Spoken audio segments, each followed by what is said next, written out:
கால சர்ப்ப தோஷம் பற்றி சொல்லுங்க. பலரும் பலவிதமா சொல்றாங்க. நீங்க அத பத்தி ஏதாவது சொல்லுங்க. நானும் ஒரு விதமாக சொல்லணும். பலரும் பல விதமாக சொல்கிறாங்க, நானும் ஒரு விதமாக சொல்கிறேன்.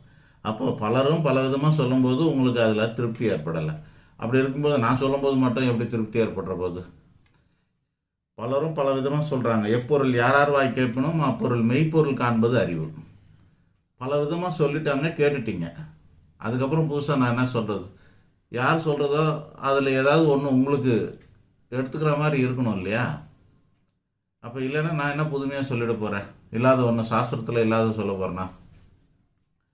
சரி, ஓகே, எனக்கு கூட தெரியணும் ஒன்றா சொல்லிக்கிறேன். இப்போ கால சர்ப்ப தோஷம் அப்படின்னா என்ன? சர்ப்ப கிரகங்கள் ரெண்டு, ஒன்று ராகு, இன்னொன்று கேது. இந்த ரெண்டு கிரகங்கள் ஒரு ஜாதகத்தில்